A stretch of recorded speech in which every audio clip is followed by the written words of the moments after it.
Railway group D का जितने भी सारे अभी आप लाइव टेस्ट टेक्स्ट बुक पर दिए हैं उसमें सबसे बेस्ट टेस्ट अगर हम देखें तो ए वाला था, जो आपको उसमें लिखा हुआ होगा railway group D live test और वहाँ बगल में 05 शायद लिखा हुआ है और ब्रैकेट में मिसलेनियस करके लिखा हुआ। कुछ प्रश्न हम उसका दिखा रहे हैं। जैसे यहाँ पर देखिएगा एक बायोलॉजी का आपका फिगर दिखाई दे रहा होगा।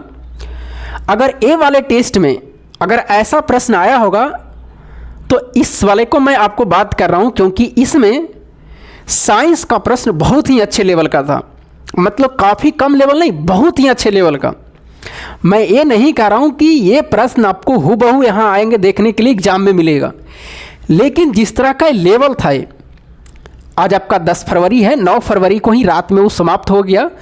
12 बजे रात को समाप्त हो रहा था। मैंने 12 बजे रात तक उसको दिया, मात्र 2 से 2.5 घंटा बच रहा था, तो मैंने 10:30 या 11:45 बजे उसको शुरू किया और 12 बजे तक उसको मैंने दिया। तो ये होती है। और जब तक आप एक्टिव नहीं रहिएगा, अभी हम बात कर लेते हैं इसमें मेरा कितने मार्क्स बने हैं।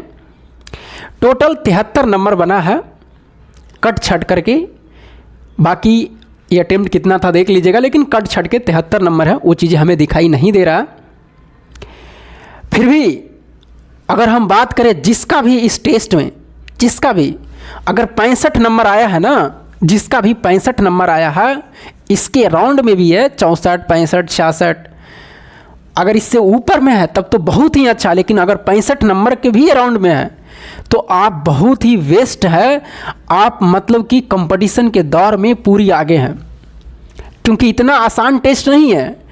इसमें देखिएगा साइंस भी जो है इसका लेवल आप देखिएगा 7 से 8 को न्यूमेरिकल शायद है। इसमें 7 से 8 प्रश्न आपको न्यूमेरिकल मिलेगा और न्यूमेरिकल भी काफ़ी बहुत अच्छे लेवल पर। ऐसा नहीं है कि गतिज ऊर्जा 1/2 MV स्क्वायर लगाइए आंसर आ जाएंगे, F = ma लगाइए आंसर आ जाएंगे। मतलब काफ़ी लेवल का दिया गया। तो जिसका भी इसमें 65 नंबर आया है और इसमें करेंट अफेयर्स भी था लगभग 3-4, वो भी अच्छे लेवल के थे। साइंस के और भी जो प्रश्न था, मतलब कि न्यूमेरिकल छोड़ करके, वो भी काफ़ी अच्छे लेवल का था।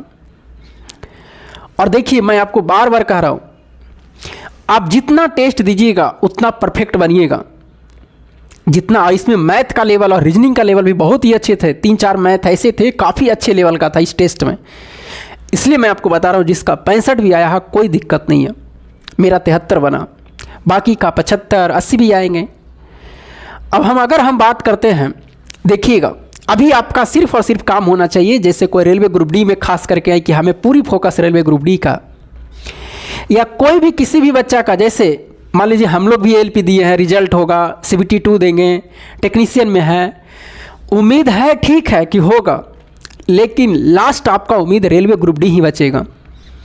जो आप LP का दे रहे हैं, JEE का भी एग्ज़ाम दीजिएगा, टेक्नीशियन में भी आप नंबर है, फिर भी आप टेस्ट लगाते रहिए।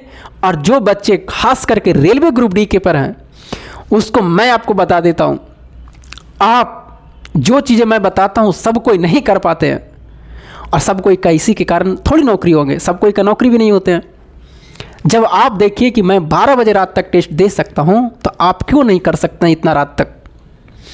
आपको क्या करनी है कि एक ऑफलाइन टेस्ट, हम आपको बार बार बोले हैं कि ऑफलाइन टेस्ट किसी भी का दीजिए, लेकिन वो प्रीवियस ईयर का होना चाहिए। कहीं भी दीजिए, चाहे आप ग्रुपिंग में जाके 10 गो बच्चे इकट्ठे होकर के, जहाँ बल आपको दिल करे, किसी का प्लेटफॉर्म पर जा कर के, लेकिन वो एक समय फिक्स होना चाहिए। चाहे 5 बच्चा का नहीं टेस्ट दे, तो उस आपका ऑफलाइन का एक टाइम फिक्स होना चाहिए कि हमें इतना बजे वो ऑफलाइन देना है। उसके बाद वाला जो टेक्स्ट बुक आप दे रहे हैं, इसका कोई टाइम फिक्स नहीं है। आप रात में दीजिए, दिन में दीजिए, दोपहर में दीजिए, शाम में दीजिए, सुबह में दीजिए, जब आपको टाइम मिलता है। कॉन्सेप्ट के बाद में जो आप कॉन्सेप्ट का वीडियो देखते हैं 3-4, उसके बाद में जब आपको टाइम मिले, जब आप टेस्ट लगाना चालू करिएगा टेक्स्ट बुक का लाइव। और जो भी लाइव देता है, चाहे वो बिहार SSC का हो, भले आप रेलवे ग्रुप डी का तैयारी कर रहे हैं, NTPC का हो, जो भी देता है अभी, और रेलवे ग्रुप डी के खास करके, ये 3-4 प्रकार के जो टेस्ट है रेलवे ग्रुप डी के बच्चे को लगाना चाहिए, NTPC वाले बच्चे को भी लगाना चाहिए, क्योंकि दोनों का सिलेबस सेम है। प्रश्न का ऊपर नीचे है, साइंस उसमें भी है, GK सब जगह है, सारे का है लेवल। इसलिए मैं आपको कह रहा हूँ जितना टेस्ट लगाइएगा, लेकिन ऑफलाइन टेस्ट का आप टाइम फिक्स रखिएगा। मॉर्निंग में रखिए, शाम में रखिए, जब रखिए। खास करके हम लोग मॉर्निंग में रखते थे, आप मॉर्निंग में ही रखिए, 6-7 बजे अच्छा रहेगा। आप 1 घंटे में 1.5 घंटे में चलाइएगा दे करके। बाकी और भी टाइम रख सकते हैं, ऐसी कोई बात नहीं है, लेकिन ऑफलाइन का एक फ़िक्स टाइम रखिएगा। कॉन्सेप्ट का वीडियो का जो आपको देखने का मन है, 4-5 घंटा जो देखते हैं, कभी भी देख सकते हैं जब आपका टाइम मिले। ऑनलाइन टेस्ट आप कभी भी दीजिए, कोई दिक्कत नहीं, लेकिन देना ज़रूरी है। NTPC, railway group D, Bihar SSC सभी का लगाइए। जब मैं सब लगाता हूँ तो आप भी लगा सकते हैं। इतना करिएगा तो क्या रिजल्ट नहीं होंगे? बिल्कुल होंगे। और जिस दिन आपका 75+ आने लगे, 80 के राउंड में आने लगेगा, तो आप मान लीजिए कि आपका सिलेक्शन होने वाली है। कंपटीशन बहुत ही तगड़ा होने वाला है, सबकी बस की बात नहीं है, लेकिन हाँ, जो अंत तक लगातार मेहनत करते रहेगा उसका सिलेक्शन ज़रूर होंगे। मैं ये आपको दावा के साथ करता हूँ। लेकिन सबकी बस की बात नहीं है। वो 15 दिन आया, वैकेंसी निकली, होड़ हुआ, हल्ला हुआ, वैकेंसी आ गई, बच्चे खूब दौड़ गए। आप देखिएगा किसी के कोचिंग में कहीं भी 15-20 दिन खूब रहेगा भीड़, उसके बाद में उतनी नहीं रहती है ताकत। जो लगातार अंत तक ताकत के साथ में रहती है, हौसला के साथ में रहती है, वही जीतता है।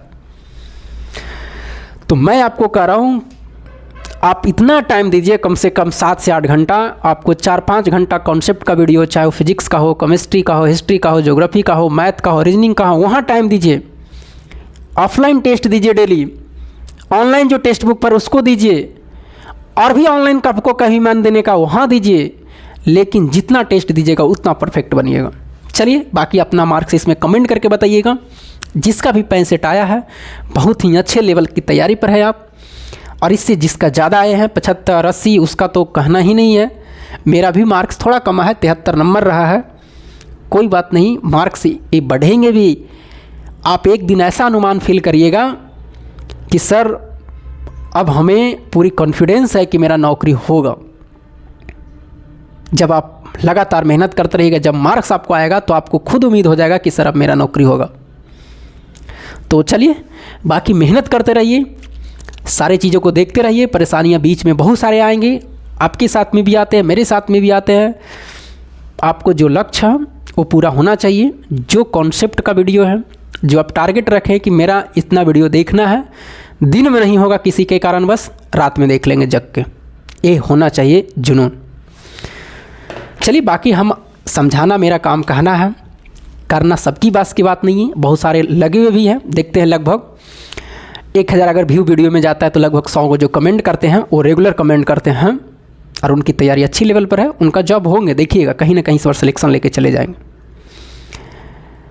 चलिए, फिर मिलेंगे। बाकी आप कमेंट करके बताइएगा, कुछ भी आपको पूछना है, डाउट है किसी भी के का, मतलब कि डाउट में कहीं भी कुछ भी मन में आपको परेशानियां हैं, डाउट है, जो भी है, पढ़ाई लिखाई जो भी है, आप पूछ सकते हैं कमेंट बॉक्स में। बाकी ज़्यादा परेशानी है तो आप कॉल भी कर सकते हैं, मेरा नंबर दिया हुआ। फिर मिलेंगे हम आपको अगले वीडियो में, तब तक के लिए जय हिंद।